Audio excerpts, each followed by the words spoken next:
Hi everyone, welcome to our AgriTech Awareness Week.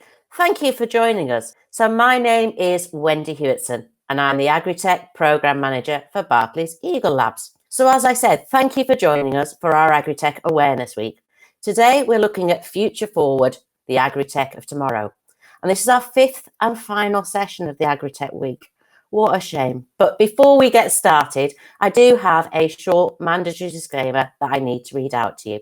So as I said, this session, Future Forward, the AgriTech of tomorrow, is around innovation and collaboration. What's next? So we have asked Kate Pressland, Manager for the Centre for Effective Innovation for Agriculture, or CEIA, and Ben Thompson from Hartpury, who is the AgriTech Centre Manager there, to join us to provide us with some tips and tricks on how effective collaboration between academia, flourishing tech businesses and farmers is supporting the sustainability of the agricultural sector and the food supply chain. So the topics discussed today are an overview of options for you to think about and to help you with your independent research and business decisions. They are not intended as recommendations or advice. Please also remember as well that your business has its own individual circumstances, so the statements and views expressed may not be applicable or suitable for your business. So as I said, I'm Wendy Hewittson, AgriTech Programme Manager for Barclays Eagle Labs. So I'm just going to give you a quick reminder of who we are and what Barclays Eagle Labs is all about. So Barclays Eagle Labs operates the UK's largest network of business incubators, and we have a combined community of over 650 technology startups, and we have 25 physical locations across the UK. And those range from down in the Jersey and the Channel Islands all the way up to Aberdeen. Eagle Labs brings together a community of startups, innovators, industry specialists and mentors, and we aim to create an interconnected ecosystem throughout the whole of the UK. So to build on the launch of our Eagle Labs AgriTech programme last year and the launch of the Eagle Labs farm in Lincoln last October, we're hosting this event to highlight the importance of innovation and collaboration across the whole of the agricultural sector in the UK. So through our AgriTech programme, we like to showcase innovations that have been created for or can be applied in the agricultural sector. We want to showcase how far the support and the sustainability of the sector has come in the last 12 months and also what's coming on the horizon. So the theme for this week focuses on how collaborative the support network and structure is for UK agri-food startups and those with technological advancements to help transform the sector. We all know that the food industry faces enormous systemic challenges. Most farmers and food producers will need technologies that can be introduced gradually alongside those and within their existing production systems. So technology adoption is likely to occur in measured steps. Hence, to successfully close the gap, we'll need to adopt a variety of innovative strategies. So a fully collaborative approach is now being delivered where tech companies, other areas of expertise such as academia, are working hand in hand with farm businesses. And I'm really, really happy and privileged today to have some of those experts come to talk to you at home. So they can tell you more about the research and designation being done and the collaboration being taken in this fascinating area. And also hear about some of those new business models that are emerging into the marketplace. So as I said, this is our fifth and final session, Future Forward, the AgriTech of tomorrow, where we're looking at innovation and collaboration. What's next? So I'm now going to introduce Kate Pressland, from the Manager from the Centre for Effective Innovation in Agriculture, who's going to talk to us today about the first session of CEIA. Hi, Kate.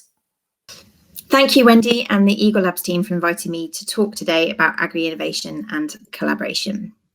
I wanted to start by setting out some context, really, following on from what Wendy was just saying, actually, that the UK agriculture really is facing some significant challenges that can't be understated.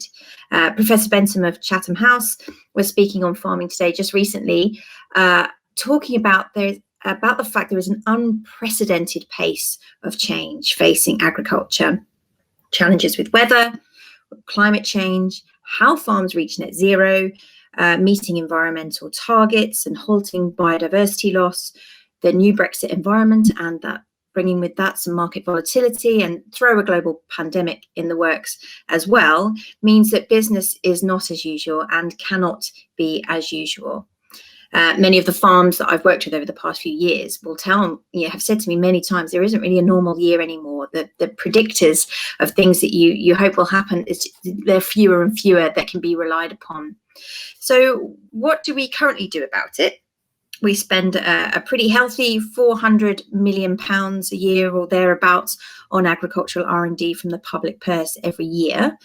And we have world-leading academic research in agriculture, second only in most metrics, second only to the US.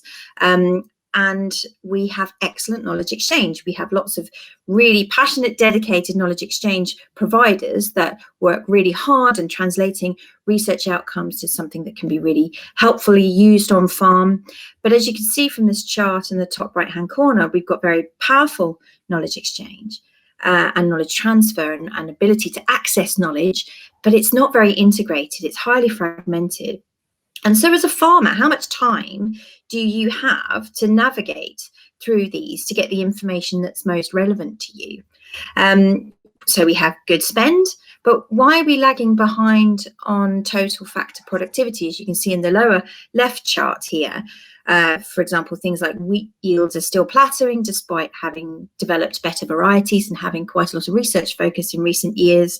We're off target on the industry's environmental performance. And funders like Innovate UK are concerned about low adoption rates of innovation. Yet we know innovations can boost productivity and sustainability, farm livelihoods, and global competitiveness. The impact of innovations will depend not only on their potential and availability, but also crucially on how they are adopted. Barriers to adoption are multiple, as we've heard before, whether it's having the money or the skills or the infrastructure in order to use those innovations, as well as trusting the innovation, what's its performance like, ease of use, where do you find out about it is often a big challenge as well, going back to that issue around time. We have very well-educated farmers in a wealthy nation. Perhaps they are mostly limited by time and bandwidth, mental bandwidth, and well-documented rural broadband issues as well. So we seem like we've got all the right pieces. So what's going wrong? Why are we lagging behind our competitors? And I believe that it's because innovations must be relevant. Relevant is a word I'll use again and again. If they're genuinely helpful and useful and relevant to farmers, they will generally be taken on. For example, there's wide-scale uptake of variable rate fertilizers, for example, and GPS usage in cabs, particularly in arable. So the missing piece of the puzzle, as we see it, is there isn't really a connected system ensuring that R&D is relevant. So the connectivity between on-farm priorities through the chain to funders' priorities is patchy. Farmers are not as involved in research as they should be. It's improving, but it's still not optimum. And I consider they are a really untapped resource. They're experimenting all the time on their farm anyway, but they could be much better integrated into research and seen less and less as the consumer of the innovation, but much more as a co-collaborator. And the current system is trying to change, but still can't quite accommodate this form of co-innovation and collaboration seamlessly. So to respond to this, we launched in April the Centre for Effective Innovation in Agriculture, that is the first dedicated initiative to really focus on this issue around improving that pathway between on-farm priorities through to funding, through to research, back round to on-farm again. And improving the effectiveness of agriculture innovation funding and research, and that in turn hopefully speeding up the development and implementation of practically relevant tools and techniques, and with that as well as monitoring and evaluating the success of that public investment in research and private investments in research into innovations. Yes, identifying where things are suboptimal, but where are the opportunities to improve? So some of the activities within that, we're looking to really grow a community of interest that are really passionate about impact and uptake, not just passionate about the research, but about making a difference. And with that needs the support of the funders, so providing advice and support to agricultural research development and innovation funders on effective programme design. The researchers can only do what the funders are willing to fund. So it's about working to create a system that can better enable this co-collaboration and better connecting those agricultural challenges across the chain. And in turn, that should then help farmers and land managers participate in and directly benefit much more from agricultural and horticultural research and development. The academic side of this is, really creating that practical knowledge base about effective R&D funding, looking to international models of things that they've done right and things to avoid, and collating that evidence on innovation and uptake into really helpful policy and practice briefings that can be really useful, providing advice to researchers and to funders and to advisors and to farmers that want to get in research, being quite open about how can you get the best impact for the work that you want to do and the results you want to see. So the centre specialists, how the centres works is it's a collaboration between 5 universities, all with chairs that are funded by the Elizabeth Creek Charitable Trust, and the centres funded by the Elizabeth Creek Charitable Trust with match funding from these 5 universities that are the top leading agricultural universities in the UK, really. And these are all specialists in innovation adoption. We've got economics, with Harper University, we've got user-centered design and adoption and ethics of technology from University of Reading with Associate Professor David Rose. We've also got Professor Sarah O'Brien from Newcastle University, who comes from a public health and food safety background where there's lots of user-centered design that is really interesting models that I think we can start to look at in agriculture to see how that can increase impact. We've got Professor Murray Grant at Warwick University and colleagues who work really closely in horticulture and particularly in user-centered innovation and integrated plant management. And at the Royal Agricultural University, you have Professor Tom McMillan, who has 8 or 9 years of farmer-led farmer-centric innovation in practice and working in policy and programme design as well. And that's where I'm also based. I've got over 7 years experience helping farmers access research and getting them involved in research and creating a highly collaborative environment for farmers and researchers to work together on farmers' priorities. We only launched in April, but we've already started to create some guidance. There was the Farming Innovation Pathways funding that DEFRA and Innovate UK put out that closed in April. And we created a guide on helping engage farmers and growers in innovation projects, because this was the first funding really that we've seen that explicitly required researchers to have farmers in the mix from the start. So if you're a researcher that hasn't really known how to do that in the past or known what resources are available, we created this guide to really help try and navigate that, how to engage them, who to engage, when to engage. Really practical outputs like this will be one of the central things that we do, as well as quite a consultancy-based, advisory-based service where we're able to really help projects increase their impact. So if you wanted to have a look at that guide, that QR code and link should work for you there. And so it's very much about seeing that genuinely collaboration is key. It must not be tokenistic to involve farmers in research, because it won't work.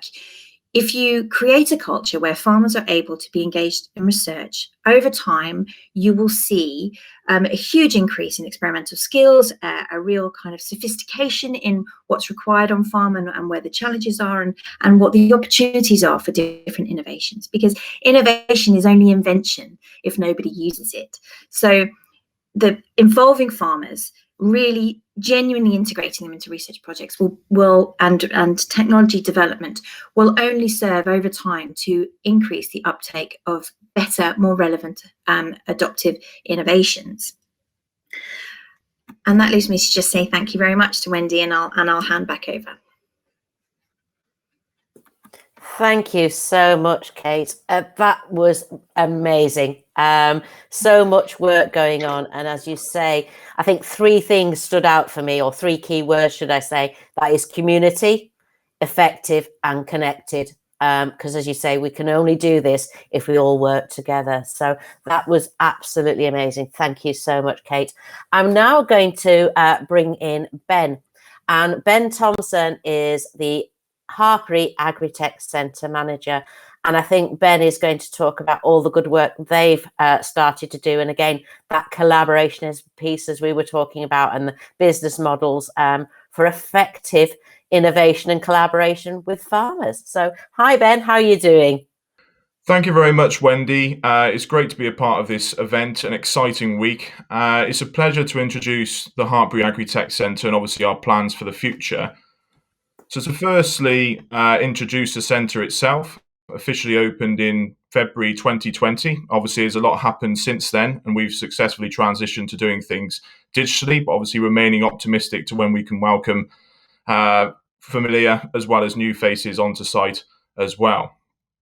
So the centre itself has been co-supported by the Hartpury University and Hartpury College and also the G1st LEP, which makes ourselves as very much an industry-facing and serving complex, situated, as mentioned there, at the heart of the agriculture campus, which is blessed with its own on-site commercial farm, again based at the university and college as well. So in terms of how we operate and in terms of a summary of how we operate, certainly it's been highlighted there in Kate's previous presentation about the gap between research and development and also innovation and commercial practice. And that's very much where the AgriTech Centre fits. So in terms of our operations, that's what we want to do, is improve that access between the latest available technologies and those that are going to use it. And we're focusing on primary food producers, in which case are farmers. So how we do this, and what I mentioned about comprehensive access, that could be through practical demonstration, training on site, that could be technical training through workshops, as well as improving that wider awareness. Now, ultimately, there's two hurdles that are being overcome, and the challenges are, when we mention about agri-tech, is that we've got farmers that have a view of, yeah, let's early adopt and see what they're made of, and trying to push the boundaries on what's possible. And we also have quite a large population still hesitant and skeptical about what is new. And ultimately, you want to improve that access to what's available now, ultimately ticking the tick list and checkbox list about what farmers want to see and engage with, and obviously providing that access comprehensively. So to provide a bit of a visual of where we sit, ultimately we've got a lot of work going on in terms of creating new innovations and solutions, whether through incubation and acceleration, which is really exciting. Ultimately, that area of work is critically needed because it is creating that path of how we could be farming, how we could be producing food in the future. However, the Hartpury Agri-Tech Centre is very much on a ground level, working with those technologies that are available now and working hand in hand with primary food producers, again, improving their access to what's available, enabling them to be a part of applied research, whether linked to the academic departments of the university and college, or working with a network of farms, which I'll go on to explain a bit later on. So I mentioned there a few, obviously, some technologies that quite a lot of people will probably be aware of, but we want to improve that access to them. But the other hurdle is making sure that farmers are getting the most out of it as well. And that can be done with providing that access and communication and improving that between those technology providers and those that are going to use it. So whether that's robotics, as mentioned there, visual technologies such as satellite or cameras, sensors, data software or precision tools in the form of machinery additions. Now, ultimately, what we want to see as an industry is a lot more technologies coming through that's long-term and viable. So it's effectively hitting the nail on the head in terms of the industry challenges that we're seeing. And obviously, that's sustainable then for the future. So I've talked a lot about, obviously, our work for industry. A lot of questions I get asked is, how can you showcase all different technologies with just Hartpury's farm? And that's prompted us to create our digital farming network, which is an opportunity for farming professionals, whatever their geography and wherever they're located, to be formally registered with us for free and to be formally part and keep up to date with what we're doing in terms of news and events, and ultimately be part of ongoing developments going on at Hartpury as well, whether that's for applied research or trying and testing the latest up and coming technology as well. And as I mentioned earlier, it could be through demonstrations, workshops, training that they get to engage with the provider that they've obviously exchanged with, or the technology they could be interested with as well.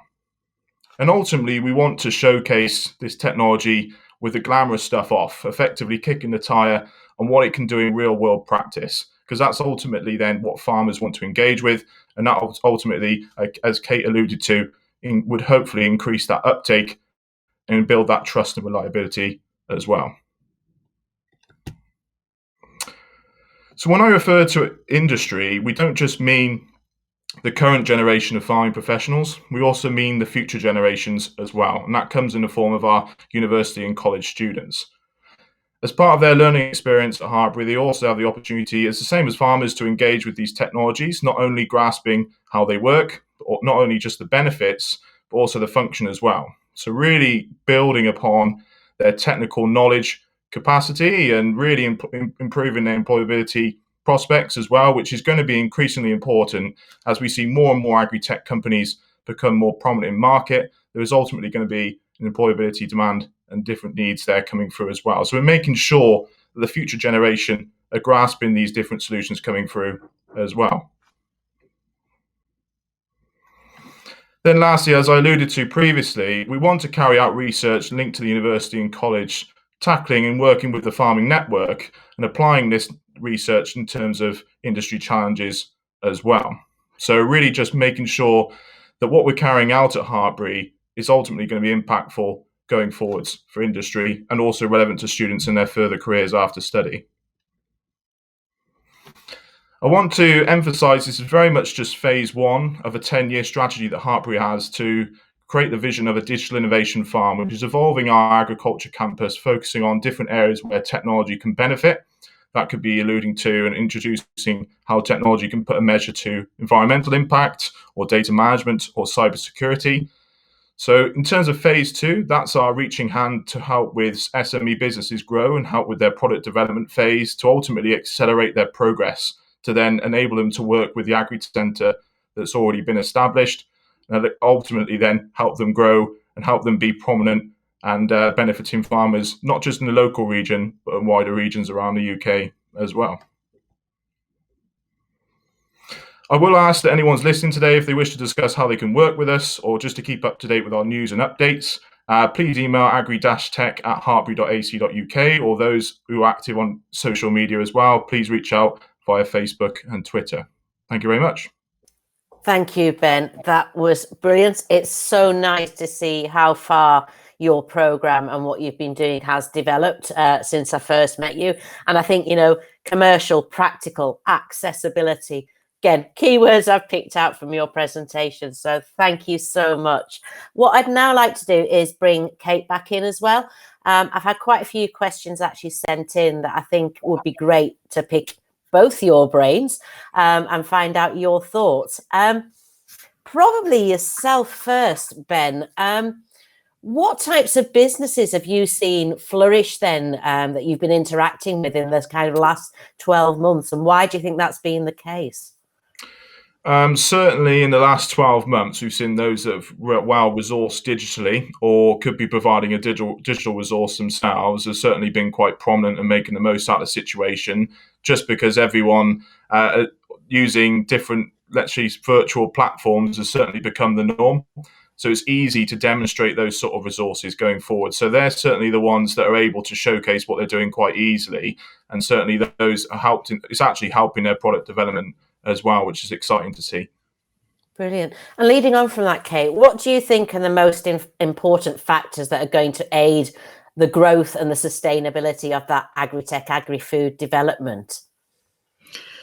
It's a really important question because, as I said before, we've got all the right ingredients apart from, I think that Hartpury's unusual in the sense that it has been set up entirely to be highly connected and very impact focused. But there are a lot of other research models aren't quite like that, and the funding hasn't been quite like that.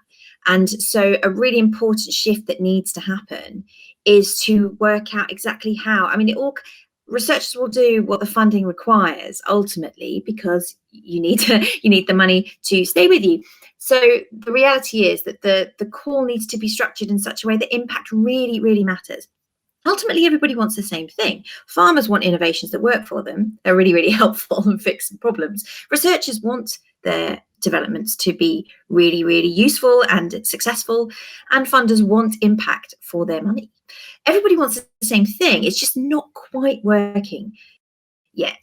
I think we have an impact system that's quite focused on the commercial output, but that's not telling you everything there is to know about impact, and it's also not nurturing that that kind of research capacity that farmers themselves have that could really accelerate how technologies are developed. You know, in the model from Hartpury is really exciting, really exciting. I'd love to chat to Ben much more about how it's going, because really, what examples can we take from where things really work?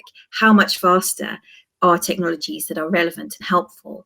How much faster are they developed in that setting? And really important to be able to showcase that to help funders try and navigate how they can support this. There's state aid rules and all those kinds of complications that have got in the way in the past, but don't need to get in the way anymore. So I think that a big important shift will be in how, from the top down, really, how we create that system change to see much better integration, because it won't really change beyond, you know, really sort of dedicated players like Hartpury. It won't really change fundamentally across R&D unless that happens. Brilliant. I think really just picking up on what you were saying there, I'll probably approach this back to yourself again, Ben. So where have you seen the greatest collaborative approaches? Has it come directly from the farming clientele in a request to you? Has it been policy driven, or has it come, as Kate was alluding there, is it coming from academia, or, you know, where is that greatest collaborative approach coming from that you've seen so far? I think a lot's coming from the R&D, and obviously aligning that with new policy, especially in the UK agriculture sector. We're expecting a lot of change. But in terms of gathering that interest and sort of uptake away from farmers, we need to build that trust and reliability. Ultimately, we are going through a significant evolution. It's thrown around a lot that we're going through the fourth Agri-Tech evolution in farming. A lot of people obviously are skeptical of that naturally. I think that's fair to say. But I think we are just going through another change. I'll rewind and give an example back of when we first had internal combustion engines on tractors. I imagine farmers' views to that would have been, wow, that's certainly an amazing change and certainly a massive step. And now I would say the stage we're at now is that a lot of farmers are now well equipped with the function and the capability of combustion engines and mechanical tools. And I think we're just seeing another trend now come through and another evolution. Obviously, that's tying a lot to digital tools as we increasingly go through a digital world. And that's aligned with what Hartpury's ambitions are with the Digital Innovation Farm, is showcasing these things in real world practice, but obviously showing it in best practice as well. So to encourage that, I think the biggest form of promotion in farming circles is rumours. If you have someone, let's say, down the road from yourself that's using a particular advanced tool, you certainly want to know about it and certainly want to know about the benefits. And we just want to encourage that and just create that snowball effect across different technologies and different products and services. Create those good news stories, create those good case studies, because ultimately that is the biggest form of promotion of what we're doing here. And ultimately that will help with the sector as a whole grow. So it's really exciting times. But I think everything's spinning in the right direction. And to have that following from the user side, from farmers, that is critically needed, but it is moving in the right direction, which is really encouraging. No, that's great. As you say, it is about being open and trusting. And yes, some of the best conversations either happen in the auction marts or across, as I say, the fence and the walls out in the backfields there. So yeah, great to see. Probably one that maybe you'll be thinking about, maybe Kate, and obviously the centre is now. What do you think the future looks like for AgriTech? What do you think is going to be the key focus or the next big thing? That's a big question. The next big thing, I imagine AI, the sort of the acceleration of AI technologies being put into agricultural settings there's been quite a marked change in even just the last few years. I can see that playing a really massive role coming up. And I think what I'd really like to see within that is I sort of, in some respects, see agricultural technology as like being the cherry on the top, that the foundational systems understanding of a farm is with the farmer, that pure land management knowledge, where technology supplements it, that it makes it better. Really, I don't think we should be working towards an environment where everything is utterly automated. I don't think that serves the I don't think you get buy-in from the farmers across the country, for starters, who take great pride in the management of their land. So I think we've got to be making sure that we view technology as being that really useful tool that comes in to help you with what you already know and wants to improve. I think that should be a really important focus, and AI has great potential for that. But I would be really keen at some of the work that David Rose has been doing around the ethics of technology. I think there's a really interesting area there. We're kind of probably at that fork in the road where there's lots of research funding for amazing blue sky research, but shouldn't fundamentally lose that focus on, and as I said before, that untapped intelligence and experimental spirit in farmers, to bring the two together to see something that's sort of greater than the sum of its parts. We shouldn't be looking to replace the farmer with the technologies, and AI could really be something incredibly exciting, but always if it's worked together with the knowledge that's already there in the land. For example, I can't imagine AI solving soil health entirely, for example. You're going to need farmers that know how to time management of that land effectively, taking into account the huge number of variables they're having to, particularly in an ever-changing and more turbulent world. So I do think AI is one of those particularly hot areas, and with that, robotics, I think, quite understandably, seems to be accelerating at quite a substantial pace as well. No, that is true. And as you say, we have such a rich heritage in the agricultural sector, and we do have enormous skill set, enormous passion, and I say that willingness to drive it forward in the right way.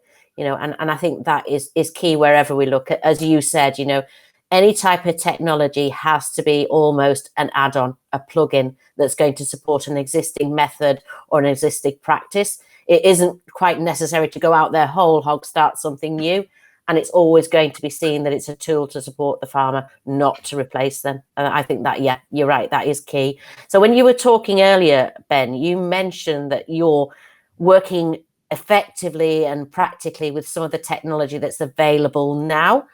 So if you're thinking around that, are there any of the newer or sort of newest developments that you're test casing or user cases that are maybe highlighted, ready for immediate commercial use, or is there something that's just about there that you've been seeing?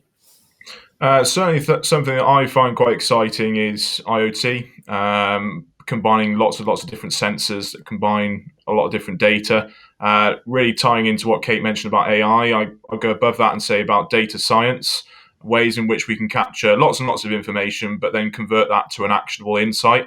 So it's great that we're able to now capture data from different sources, and rewind 5 years ago, what we're now able to measure we couldn't even imagine where we are now.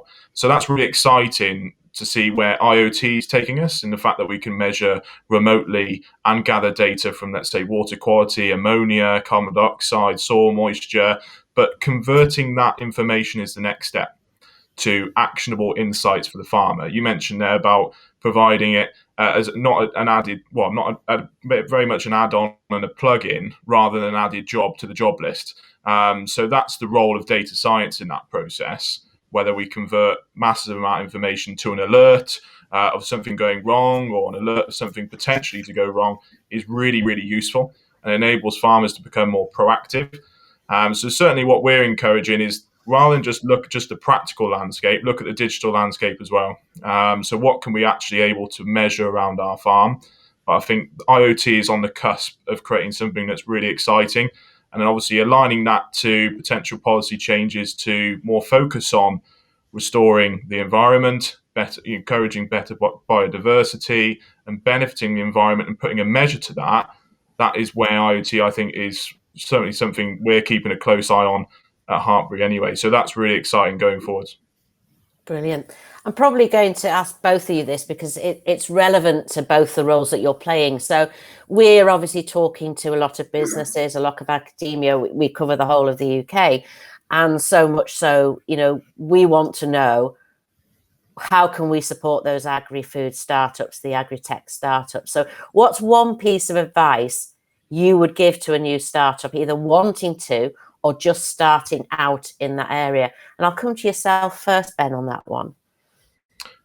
Humility would be, and flexibility for me, really. Being honest of where you stand. Ultimately, in technology, you want to be 3 steps ahead. Creating something and turn heads and create something that's impactful in market. However, that doesn't mean forgetting about steps 1 and 2 or where we've come from as an industry. So really creating something that's impactful and also expanding your network. Don't be afraid to talk to others that may be innovating in a similar space, or creating something that's similar, or someone that's gone through a similar path. Ultimately, the biggest, most prominent companies that I engage with are those that show flexibility, those that are willing to talk to others, really interested by new innovations because they're all sharing a common goal, effectively, in that they want to see farmers improve, whether it's efficiency, their own environmental sustainability, the day-to-day productivity. That's what we all want to strive towards. We all want to benefit industry, and we need to view it as such. So I think flexibility, and like I said, you're showing humility really in where you stand and where the next steps will be, I think will put you in good stead. Brilliant. And anything to add on that, Kate? What's your thoughts?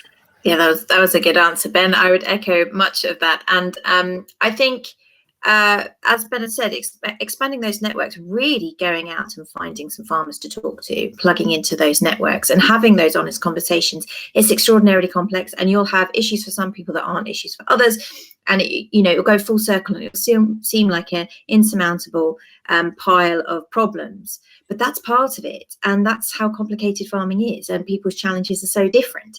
But you'll only get something that really will resonate if you really understand your marketplace. I mean, it's fairly basic on a purely cold business, strategy is to understand your market. And farming is so complicated, and everybody's land is different, and everybody's farm environment has challenges that are, in lots of instances completely unique. So you really got to understand that. And however passionate you are about, and however much you believe in your technology, that's fantastic. But as Ben said, you've got to be flexible, because ultimately you want it to be successful, right? So you've really got to listen, throw yourself in there. Thankfully, we're in an age where lots of really exciting farmers are using social media, and lots of skeptical farmers. There are lots of networks out there in this fragmented system I was talking about before that are really doing some exciting things, and take the time to get to know them. Unfortunately, there aren't many funding mechanisms that will help support you do that. Hopefully that will improve over time, as this is seen more and more as a really vital step to ensuring that whatever is developed ends up having real impact. That's brilliant. As you say, none of us can claim to be experts in any one area or throughout all of it.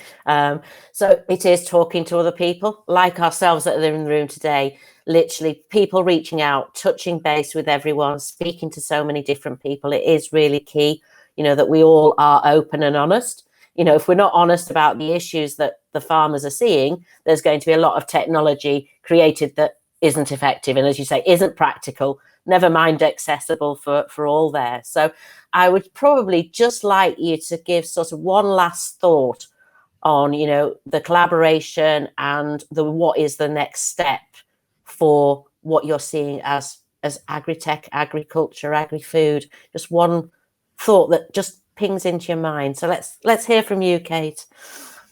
It's enabling the right funding mechanisms to really help everyone in the chain make this more optimal. Because if it can't be funded ultimately with the best will in the world, it's not going to wholeheartedly be taken up as something where farmers can really be well included in the whole development process. So some really serious thinking needs to be done on making that as easy as possible, as accessible as possible for everybody in the chain to really collaborate properly. And yourself, Ben?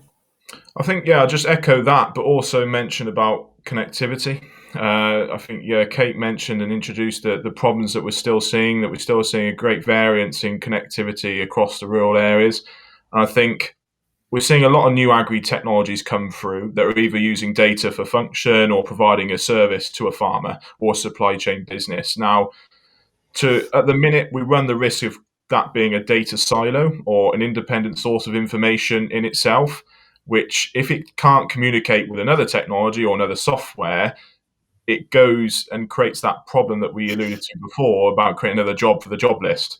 So connectivity to improve that, and also within sort of intrinsically as part of the farm between technologies, it'll be important.